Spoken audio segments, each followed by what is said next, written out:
Okay, you guys. It's the last live stream. So, like, I think it's literally going to be the last one. Because, this time, tomorrow I will meet a friend. Like, literally this time tomorrow I will meet a friend. So, I can't be here doing a live stream. And before that, I will be stressed out. So, I will not be able to do anything online, really. However, the weather is great. If you can see, like, my face is all lighted well. So anyway, please let me know if the audio is okay, because I'm using the built-in audio today, and I hope that that works. If it doesn't work, I will restart the stream and like do another one. Also, I'm all geared up with hankies here. Like, you should try these. These are really good. I make advertising. I'm advertising for them all the time. These are like unpaid, because how would the GDR pay me? It doesn't exist anymore. So, but these are like from the NVA, like the GDR army. They're like 50 years old and they're still as good as new. So if you ever need really good handkerchiefs like these. Anyway, I still got some coffee. Boy, I got up late today. And I have to go to this parenting thing later, which is like a party for all the daycare parents. And it's like the last event before the whole summer semester. What is it called? Like, I know, how do I know the Swedish word, but not the English word. Had to close the door real quick. So, like the holidays, and we have this big holiday break actually for summer usually, and for children it's like 6 weeks, and even the daycare centers close down for, I don't know, ours goes for 3 weeks, which is really insane if you think about it, because little kids, they don't have to go to school, but their parents have to go to work. So why is it that literally no daycare facility I've ever seen makes it happen? The parents can like take these vacations when they want to, until their kids go to school. Like, that would be so nice, because otherwise, if you live in Germany, you basically just sign up for going on holidays, like just during these 6 weeks of summer break, or during 3 weeks of daycare break. Like, it's a fixed time in the year, which is so dumb. Like, literally, I mean, I don't get that as staff in a hospital. Why would I get that as staff in a daycare facility? It's always like this comparison, like, oh, but the staff wants to go on holidays too. Well, they're all young and don't have kids, so. I mean, when I didn't have kids, I would go on holidays like in the off season in September, just go to some warm country and be fine. Like, how is that even a reason? I don't get it. But I mean, I get it, as in I understand, but it's not logic. It's weird logic, just not logic. So my husband texted me what train I have to use, because the train app crashed and the train website crashed. So screw that. I have to look at that real quick. Okay, like, when do I have to leave? Okay, 2:30. Okay, so we got a little bit of time. I just wanted to make sure that. Anyway, what do we talk about today? So, as you all like the topic with minimalism, I think, let's talk a little bit about how I kind of organize my day and go about just organizing difficult stuff, and maybe travel a little bit. So we're traveling to Sweden next week, probably on Thursday. And it's going to be like a week-long road trip to Kiruna, and then afterwards we participate in the Fjällräven Classic. I hope that my toe, which was broken, my kid broke my toe. How stupid is that? Like, 3 weeks ago, so it should be healed by now. It's like only like a hairline fracture. But yeah, so and I asked my mother what to do about it. She's a surgeon, and she said, yeah, just don't worry about it. It's fine. Like, if it hurts, well, it just does that. So I'm gonna go with that. because I'm sure as hell not going to go with, oh yeah, let's check out the emergency room just another time to wait there for 7 hours like last time I went there. And like literally you don't treat staff like that. Even former staff, you don't treat them like that. Like that's the whole point. You get bonus treatment, right? So anyway, I'm not going to do that ever again. I avoid hospitals like the devil avoids holy water, as we say in my language. It's like literally a proverb here. So anyway, it's a lot of organizing just before this kind of trip, because it's such a long trip. So I wanted to share some insight about what I think it really takes to get things done, as in, especially when it comes to the whole decluttering thing. Because with decluttering, it's usually like, you can imagine yourself like in a clutter-free environment. You can see yourself doing all this and having all this and getting there, but literally when you imagine that over the process, you are damaging the outcome, because you should always like focus on the progress, as in, I have to do this and I have to do that in order to get there, and not like visualize what it's actually to be there, you know? Because when you kind of visualize what it's like, your mind is already there. It's like when I was a kid, I always had these dreams. Like in the morning, my mother would wake me up and say like, okay, get ready for school. And I'd be like falling asleep again, dreaming how I get ready for school. And then I woke up and I'm like, no, damn, I gotta do it all over again because I just dreamt that. Like that is what you're doing when you dream of already being there. All right. So that's basically what you're doing. And you don't want to be doing that. You want to imagine like, what do I need to do? And then you want to start with like the tiniest little thing you need to do to get there, because that kind of takes off the edge, I guess, takes off the initial hurdle to overcome. I really think that is really a helpful technique. And now I also want to talk about the, what is it called? Swallow the frog, eat the frog technique. Like the eat the frog thing, that is, it means that you're supposed to get like the most annoying thing done first. Good morning. How are you and your family? Hope you're all well. I'm kind of a little bit sick, but I have to go to a summer party later. I can't avoid it. It's like the last event that I want to do, that daycare is hosting. So I want to go there to say hi, say my goodbyes, give them a little bit of money that that they just get to buy nice stuff for themselves, and then they go off on holidays, and we have to continue working and organize a trip. So so I was talking about this whole eat the frog thing, and the idea behind that is that you do like the most annoying thing like right before you do anything else. As in, you have to do an annoying phone call, or you have to, I don't know, for instance, I ordered some hiking stuff and I have to send it back because it's not the right size. So this is very annoying. I hate if I have to return something. I really hate it. I hate to order stuff, and basically any human interaction and anything that has to do with other humans, even if it's just like I'm going to be held accountable if I do this. You know, I have to pay that bill. I have to do this, whatever. I have to read a letter. I have to write a letter. I just hate it all. So this for me would be the frog. And this is the thing that you are supposed to do like first. And well, I have like,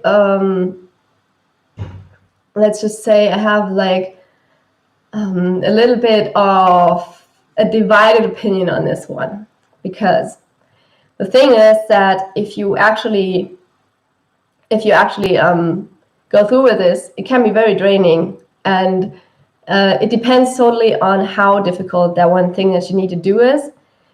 But in my opinion, if it's something super hard, you will really have a problem with maintaining your energy. Like it takes a lot of discipline to go through with something like that. And so I personally think that you should collect your frogs and put them like on a day where you actually have to do it, and get someone else to help you with it. Like, so many people are not self-sufficient, and they are not getting there by punishing themselves or being hard on themselves and like, hey, good morning. And for some people that just doesn't work, like this whole eat the frog concept. And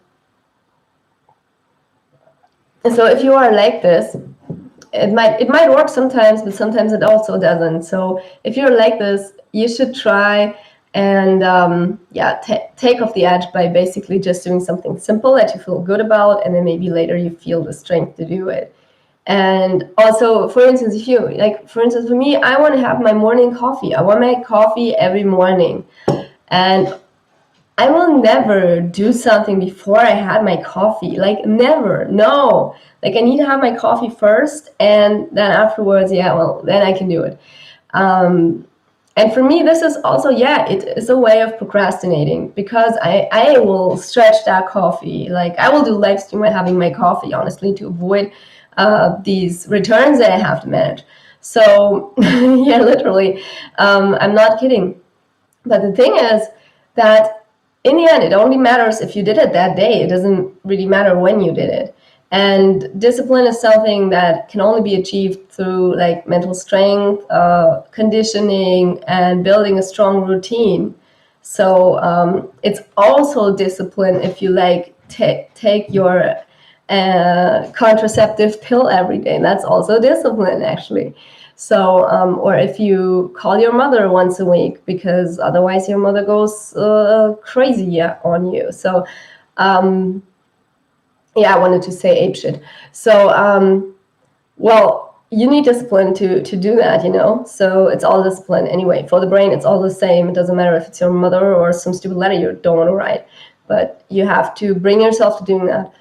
So, and the eat the frog thing, when I look at like discipline research, as in the amount of energy people need to do something and how well they perform if they need to do something before, that is also requiring discipline, then it seems like it, from the research that I have read, might have changed like in the meantime. This is like 3 years ago or so, but look it up and just find your own opinion on that. But from what I've read, I think you only have like a certain amount of discipline each day. And when you use it up, you feel drained and then have less discipline for the tasks that follow. So from that standpoint, eat the frog doesn't make sense, because you will have discipline, you will use up all your discipline for this one heavy task, and afterwards you feel like, boy, that was hard. Like, have you ever experienced that feeling that like you really have to make that stupid phone call to, I don't know, or you have to write a letter. For instance, I had to write, as a student, I had to write a letter to apply for financial aid. And I did that. And like afterwards, like the whole day, I didn't do anything else. I was just completely, this was so hard for me. I hated it so much. And afterwards, I was just like, okay, got this over with. I need ice cream. So, and I think that's quite common. And if you look at the research, there are studies, for instance, one has shown like students, and they gave the student a task that they have to like read some difficult math, I don't know, paper or something, or page in a book. I don't know what it was, but it was something with mathematics, I think, and concentrate on that. And they also gave them a task about reading something, I think. I'm not really sure, but it was some normal student task, something that they needed to concentrate on, to understand, to learn something new, something you need discipline for. And then they had like 2 groups, I think, and one group were given like some sort of sweets before it was put on the table, and they say like, you can't have the sweets, like don't take that candy. If you can avoid it, try not to eat that candy. And so like they had the hungry students and they didn't take the candy. Then they took the candy away, gave them the test, or gave them the exercise sheet they had to work with. And then later they looked how they performed. So, and when you looked at the students, you could see like the ones that had the candy in front of them, and they weren't allowed to eat it. I don't know if the other ones were allowed to eat it or they just didn't have offer them a candy. Like, just look it up. I'm too lazy to do that, and also I don't have time. And then they kind of needed all their discipline to avoid eating that candy, and performed worse on the math test, like the mathematics reading they had to do. And I think that kind of, to me, that really resonates with my experience. As in, when I have to do something shitty, like right at the beginning of the day, then for the rest of the day, I will not have as much discipline. So it better be a good frog, like the one you eaten first, and not just something that can wait. Like if you have anything important, anything other important to do that day, yeah, maybe eat the frog the other day. And then another technique that I have tried when it comes to like just discipline and testing out that kind of thing was the Ivy Lee method. And I don't know, have you heard about that one? Like, maybe you write in the comments if you have ever tried it. I would be interested in hearing about that. So Ivy Lee method is basically you take like 6 tasks and then you write them down on a notepad or something, and the next day you will do these tasks. So it's like a to-do list, like it's like a do it tomorrow, but it's about commitment. So it's about committing to that number of tasks. Like you say, okay, just 6 tasks, okay, cool, and these I will definitely do. And what you do by that is basically tricking your brain into, first of all, focusing on the stuff that you really need to do. Like you are kind of removing distractions, because the brain works like this. You always will tend to the distractions first, because in order to think clearly, you need to get distractions out of the way. That's why minimalism works so well. Like a clean room is not just a clean room. It's a room that helps you think better, because all the distractions, all the to-dos that are laying around there that need to be cleaned, they are not there anymore. So that is essentially a good thing. And that is why that works. So by figuring out the most important tasks, and this is like the Eisenhower matrix, it's just like that. Okay, it's just like a concentrated, cooked down, boiled down Eisenhower matrix, in my opinion. So you take these 6 most important tasks and you commit to them, to just doing what it is on the next day. And you set your mind to it, and on the next day you will do that. But trust me, with hardcore procrastinators, it doesn't really work. Like, in my opinion, hardcore procrastinators really need guidance. That's just what they need, because that is what they didn't have when they were children. Like, why are you a procrastinator? You're a procrastinator either because you have like some micro trauma, like what is it called, complex PTSD or something, or some other issues that come from being continuously exposed to some sort of unfair treatment, being treated like crap, feeling insecure, that kind of thing. I mean, trauma can come from all sorts of experiences. It doesn't have to be something like super bad. When we talk about trauma, we always think about some violent shit happening to you. But that really doesn't have to be it. Traumas come in all sorts of shapes and forms, and while I am totally saying that some trauma is worse than another, it's also kind of individual. So if you like a little softy, yeah, I totally said that. You might be traumatized by something someone else just shrugs about and be like, come on, like, really? And that is how it's individual. The important thing is just to acknowledge that it is. And I also believe that if you're like me, I'm more like the kind of person that will say, like, really? But if you're not like me, if you're more like the person that feels bad about anything and everything and is stressed out by a lot of stuff, you can learn from people who are not like that. You can learn from that, and it's a good thing. You should try not see it as a threat to your diagnosis, to your identity, to you finding what the cause of all your problems and you being messed up is.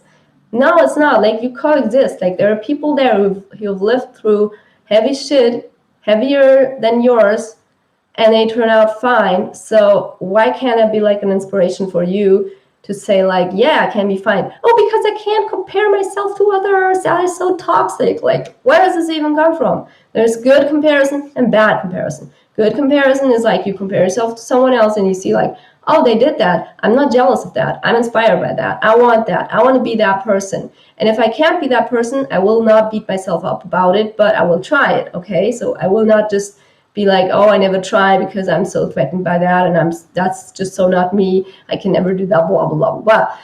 Why do that? Why do that over the other thing? I mean, yeah, I usually, I don't get this whole suffering comparison or who's the bigger victim thing. I just don't get it. Like, even the whole victim identity thing, like, it's important to tell when people get victimized by others. It's important to acknowledge that you have been victimized, but I would never make my life about something like this. Never, no matter what it is. Like, I would do everything in my power to make my life not about that and move on. And so, oh, cute little bird. I'm sitting like across from two windows. Like, one window is here and the other one is there, and I constantly see like the little birds outside. So anyway, you got questions, you guys? I need to hurry because I need to leave for the train. Like, need to get ready soon. Okay. So, yeah, that's all. These are really interesting topics in my opinion, but there are also topics that are polarizing people. And that brings me to another thing, which is like, I've read an article a while ago and it was called Things Mentally Stable People Don't Do. And one of them was like kind of feeding into this whole letting others polarize people idea. Because truly, if you are mentally stable, you will be laid back, cool, and generally not offended easily.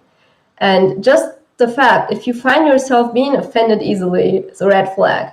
Just like, no matter what minority you belong to or what your trigger points and your bad experiences in life were, just generally getting super upset and super offended can be a huge red flag.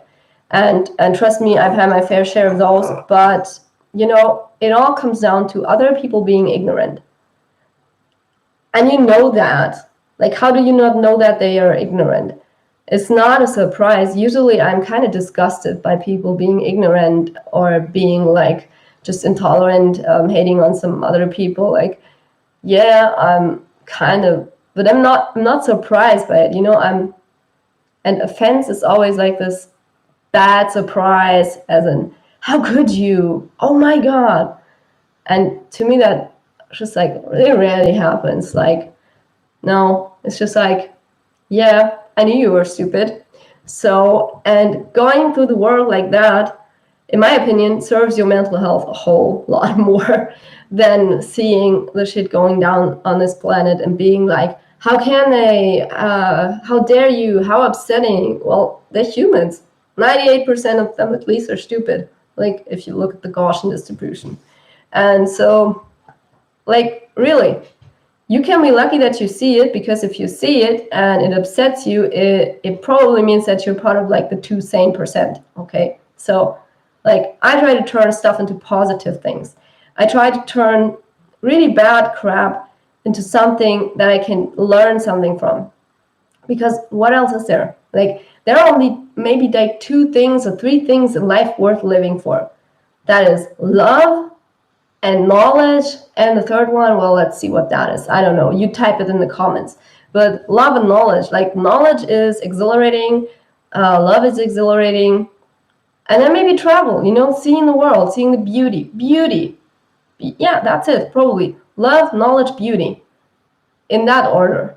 And everything else is kind of, I mean, probably health is important too, but it's like more the basis of all of these. Like you can't experience any of these if you're not healthy. It's really hard, at least, like harder than if you are healthy. Like if you're unhealthy and you can't move and you can't do anything, yeah, sure, it's nice to be loved at least, but it'll also be more, it will always be more awesome if you're good, right? So anyway, what was I talking about? So essentially, for me, this is what life is about, and I will try everything to keep others from fucking that up for me. Just, and so should you. You know, if you find that someone else ruins a relationship or ruins the ability to have one for you, or if just people are giving you a hard time about basically enjoying life, like they need to get out of your life. Okay, so no questions, you guys. Yeah, yesterday you were pretty active and you had a lot of questions, a lot of thoughts. But today you're kind of tired, maybe. I don't know. I'm a little bit tired, and oh boy, I will not wear this one to like the summer party, I think. Also, it's super hot. It's like so hot outside. I wonder, I want to visit the United States one day just to see how like the climate is there. I mean, and also I want to see a Walmart. I've seen it on videos, but I want to see like the real thing. Live for love, knowledge, and beauty. You just jumped on the stream at the right point. Yeah, I guess that just came up. That just popped into my mind like that. But yeah, anyway, for the last, let's say, like, okay, when it's 1 p.m. I think I'm gonna hit the road, like 1 p.m. quarter past. Like, let's see, we use the academic quarter here. So let's talk a little bit about our trip that we're gonna do and how I organize that. Maybe, yeah, that was the initial idea that I have, because this is the last live stream before the trip, and like after that there will not be any live streams for a long time, because I'm in Sweden. I will not have that great internet, and I need to focus on like what I do with my kid, hiking, maybe film a few videos, but there will not be a lot of videos during that time, and there will not be live streams. So it kind of matches the theme when I say like this is the last live stream, so let's talk about what I do afterwards. So we are going on this trip, and I might show you some pictures,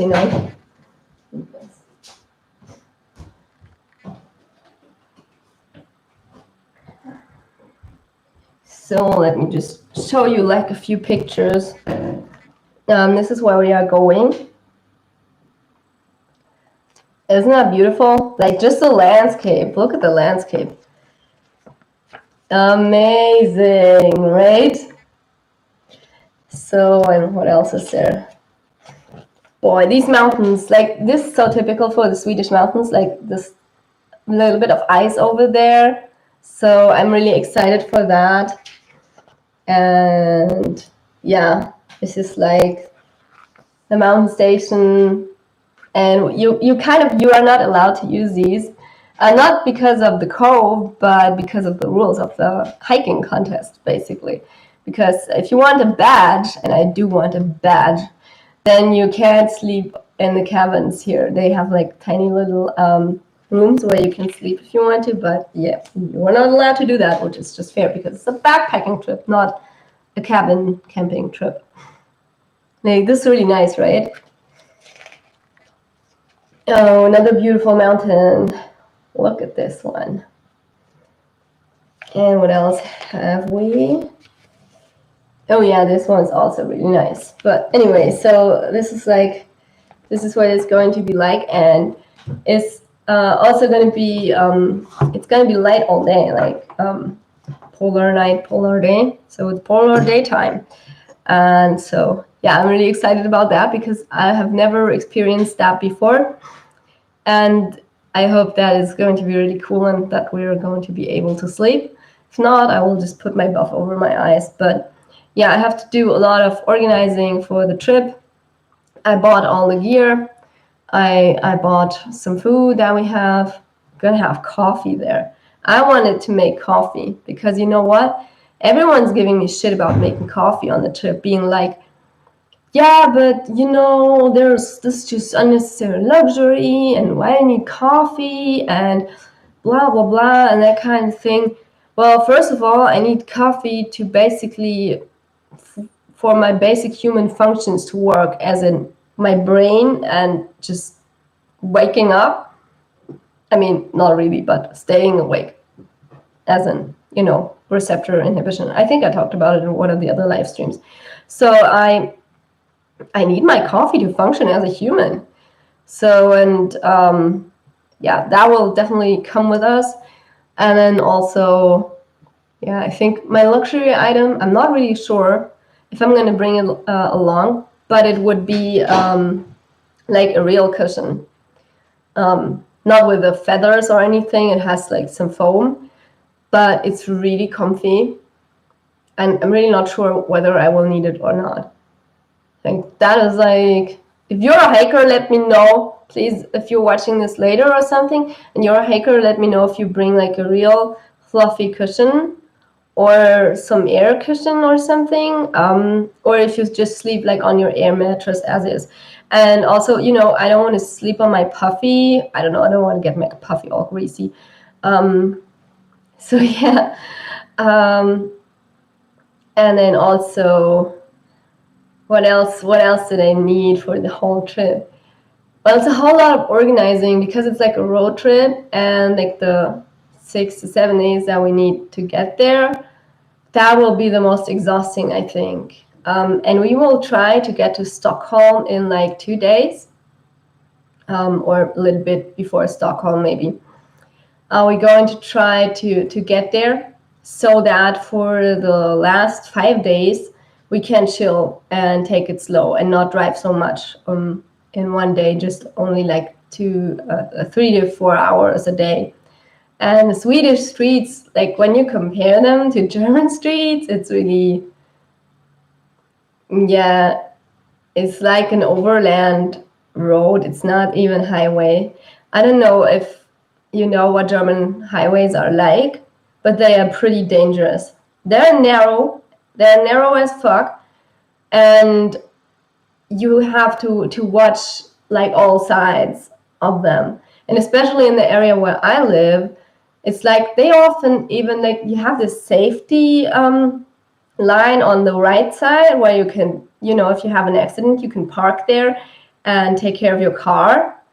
And they open that for traffic all the time because we have just such intense traffic.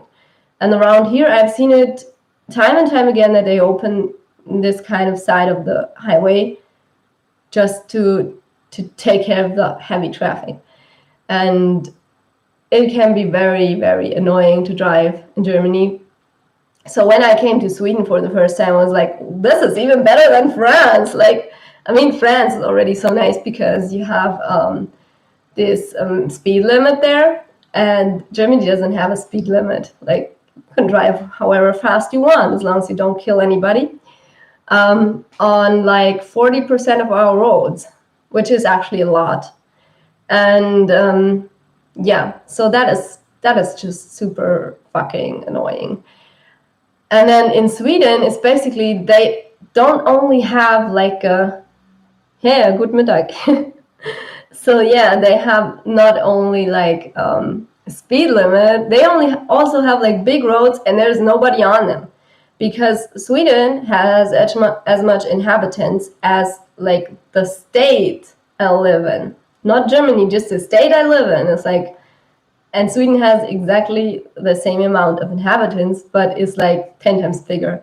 So yeah, I think, it's just amazing to drive on Swedish roads, because it's like driving Landstraße in Germany, literally. It's like driving the overland road, but it's just twice as big and super comfy, and like, I don't know, it's just like you have a highway, but it's nobody's on there.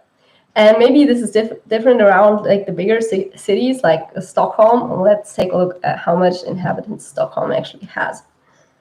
Like, I think it's not that much, probably like my hometown.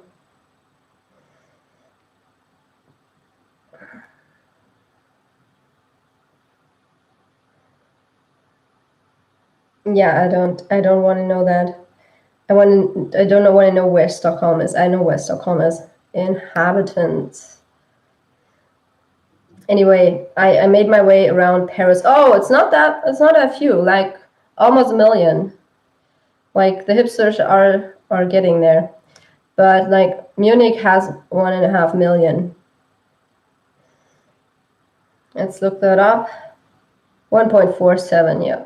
1.5. So yeah, I don't think it's going to be as awful as Munich, because like, where will you go? Like, what's the next city you have to commute to?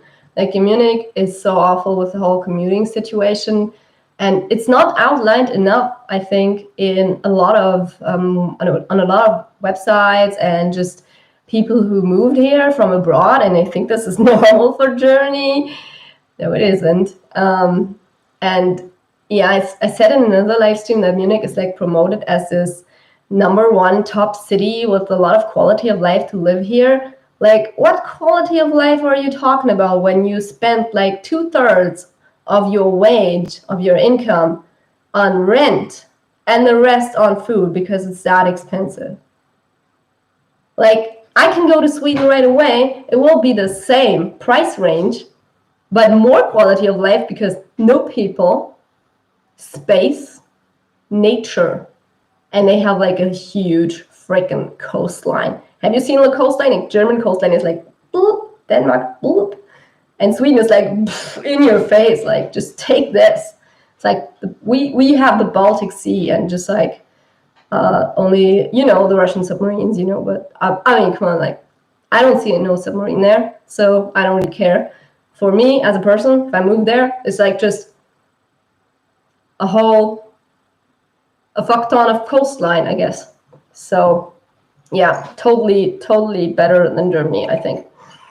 And the fact that they left everything open for kids basically in 2020, that speaks a lot about the country, in my opinion. It speaks just a lot to how kids are valued there. And I've been always a little bit pissed about how kids are treated in Germany. And Germany in general is not a very kid-friendly country. And I know all Germans always get like super protective of their country, being like, but come on, it's not like that all the time. And it's, there are nice people. There are nice people everywhere. But you still go there where there are more nice people, right? And where there are more opportunities. So, gotta prepare for work. Have an awesome day. Thank you. Have an awesome day too. Thank you for being here. Thanks to everyone who left a comment or a like. That really helps me out. So thanks. Yeah, back to my rant about my home country. So I am from a part of Germany where people are kind of outgoing and friendly, and I moved to Bavaria. And I've seen a lot of different states in Germany because I've been there. My husband is also from another state, so we are there frequently. And I don't know, if I had to pick like one country in Europe, it would be Norway, Sweden, France. Then maybe also the Netherlands are not so bad, I think, but it's just like a super small country. So, I mean, I don't know, like, you want to go places, right? So, and like, if you're in the Netherlands and then you go to the next country, it's like another language. So it wouldn't be worth it to me to learn a new language. I mean, Germany is rather big and diverse. So if you learn German just to come here, you get a lot of travel opportunities. And there's also Austria and Switzerland, which you can also roam and people will understand you there. So yeah, I think language-wise, it's a pretty intelligent choice because you get Switzerland and Austria with it, and also parts of Italy because they have so many German tourists. they kind of know German there. Even or if you go to Mallorca, it's a tiny island in the Mediterranean Sea, but it's very popular, and basically everyone there speaks German, which is crazy. But yeah, but it's also super touristy, so it depends on what you're looking for. But you might not gain too much from that. Anyway, so I would probably pick France or Sweden, and the reason for that would be French is a very easy language, so is Swedish. So yeah, and Spanish, nope, no way. So, but if you're from Mexico, maybe I think Mexicans, they can speak Spanish, right? Sorry for my ignorance. I'm probably the most ignorant person about languages and countries and all that stuff that existed in the history of YouTube. But yeah, so Spanish, yeah. I don't know any Spanish. It's really hard for me to pronounce that kind of stuff. But French, Swedish, that works. So, and we also, my husband and I, we learned a little bit of Swedish for our trip, but yeah, he's not so consistent with studying that kind of thing. And I personally, I think, with the language, you just have to get to the B2 level. And after that, you can just start binge watching some show and you will be fine. That's how I learned English. Like I was at the B level, I would say, like lower B level. I could ask for directions and maybe, talk a little bit with a stranger, as in, oh, where are you from? Like what you do? Okay, I don't understand that word. What is that? I mean, and if you think like my accent is strong right now, I had like the most horrible accent that you can imagine. So I think like with German, it's also really easy to learn because, we have a lot of just TV shows and you can look them up, or you can just order Star Trek DVDs. And the Star Trek has like all language options. They have French, Spanish, and then they have also German, and I think even Polish probably. Like it has been translated to all sorts of languages, and you can just learn the language with the Star Trek because they have the original subtitles. So yeah, just huge language learner tip if you like Star Trek. Then this is for you. Or maybe you like Battlestar Galactica better. So that would be my favorite, I guess. But yeah, that and For All Mankind. It's like, I think For All Mankind is my absolute favorite show from 2020. But you know what? It's just a shame what happened like in the second season. Like I understand why they did that, but such a shame. I'm not going to spoil it, but just watch it yourself. But I was a little bit, really, I was saddened by that because like my favorite character got a huge, dramaturgic beating, I'd say. I don't know why they did that, and I'm mad at them for that. But other than that, it's like a really amazing show just from the whole plot and everything. And you know what I like a lot about television shows actually? Because I don't watch a lot of them and I don't binge watch them. Like I actively, if there is a show I could binge watch, I would not like watch that like in one day. I would try to avoid that. I would watch it in like sections of like maybe watch 2 or watch 1. And also I like to make this like a date night thing or something and watch something together. So anyway, and what did I sorry, I forgot my thought. There it went.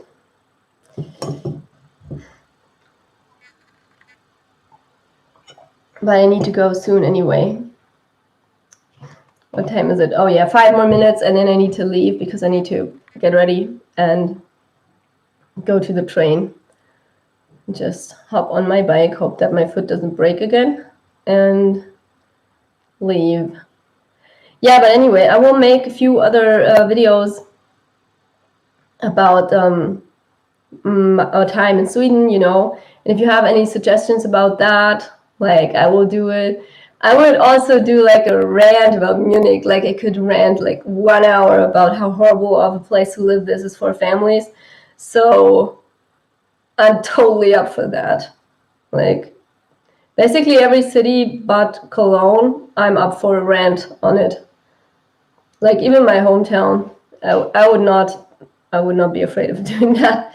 So, but you really, when I go to Sweden, I hope that we can we can shoot a lot of good video and do some hikes and stuff, because this is so cool, just the opportunity to be there, because just the pictures, the scenery, it's just so beautiful. And I mean, I've shot a few pictures over there. They're on my Instagram partially, and my banner from the YouTube channel is also from like a cute little field there, but you don't see much on that. And they're just such beautiful places, even in South Sweden, because there it's not like the conditions aren't so extreme there. It's like Germany, much like Germany. It's a little bit colder and a little bit more rain and stuff, but it's really compared to like here, it's like the nature is just so much more beautiful.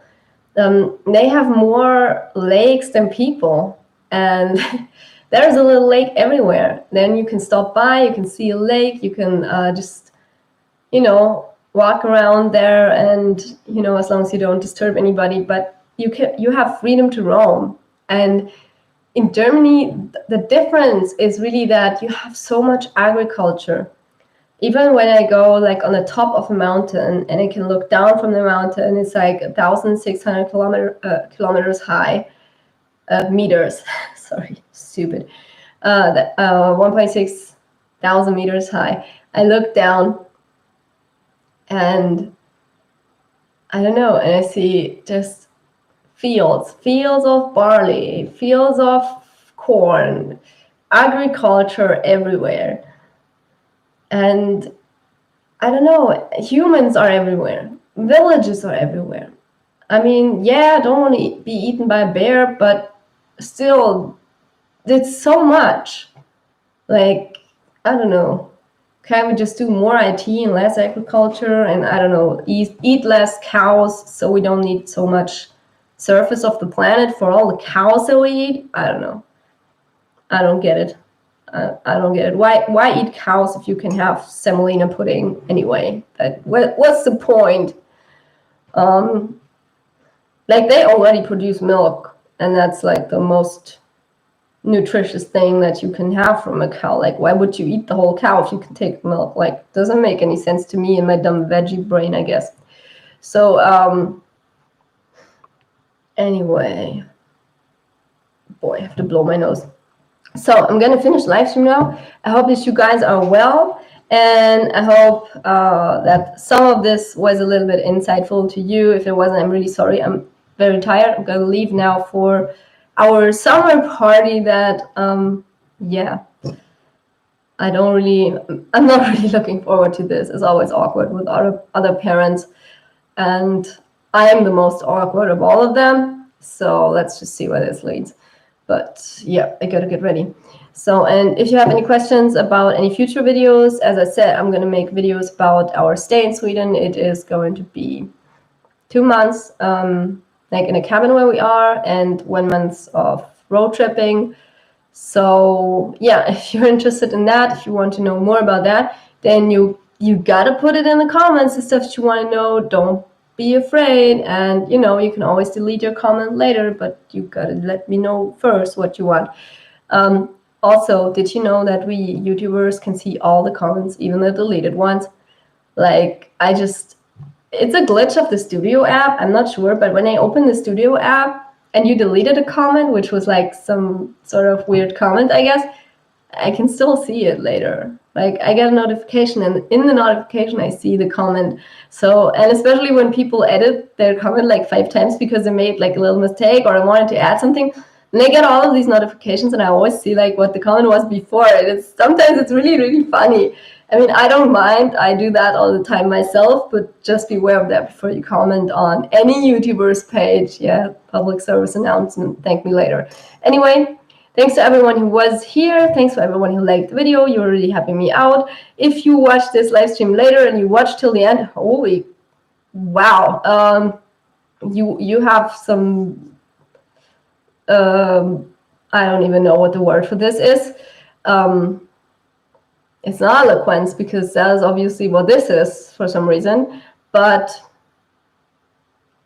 cool.